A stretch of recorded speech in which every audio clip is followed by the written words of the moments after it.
Hi guys, welcome to my kitchen. Welcome to Jay's kitchen. Today we are making a new dish, an Italian dish, you guys. We are making mozzarella at Carrozza. This dish actually was taught by my mother-in-law. She taught me how to make it because I was craving of this and I never knew how to do this, and she taught me that this is something easy you could make in your own comfortable home. What maybe when you don't have time to cook a lot, or maybe you're in a hurry, you want to send your kids to school and you need to make a quick lunch for them, then guys, this is just perfect for you. This is what you would be needing. You would need your pan, your oil, your cheese, your milk, your flour, and your egg, and of course your bread. You'll be needing your bread for this. So I'm gonna let my pan heat a little bit because I want it to get heated in a low heat though.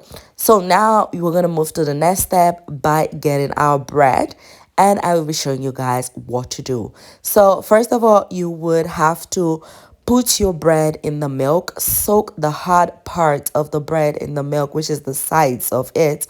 Make sure not to soak too much, just slightly.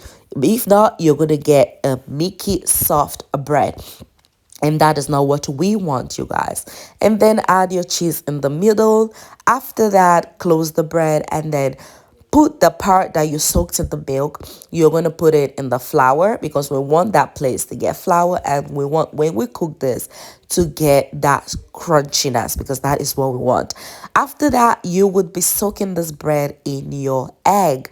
Make sure to soak it very, very well. I like to soak all my bread in my egg because I want it to come softer and have that taste of egg even inside the bread. So you're going to repeat this process over and over for all the breads and the cheese you have.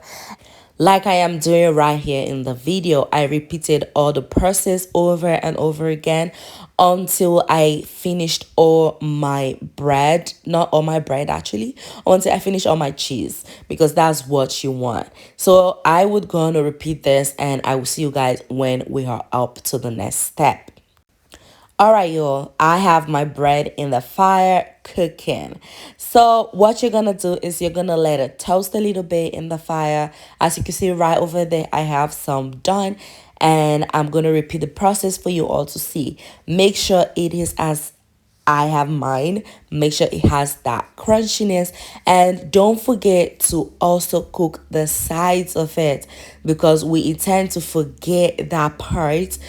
You don't want to forget that, because the sides of it are also important. You have to do it all four sides. Repeat it all four sides until the sides are also crunchy. If there is not enough egg, soak it again in the egg and then put it to cook. Okay, guys?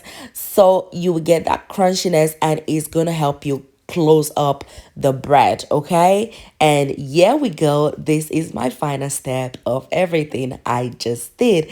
I hope you guys like this recipe. Okay, I hope this is helpful for those Nigerians, Africans that are in Italia and don't know how to make Italian dish. Then this is for you guys. I will be coming out with more Italian dish. If you try this, don't forget as always to leave comment in the comment section. Don't forget to like, share, and don't forget to join the family by hitting the subscribe button to be part of the family. And don't forget the notification bell. Thank you, guys.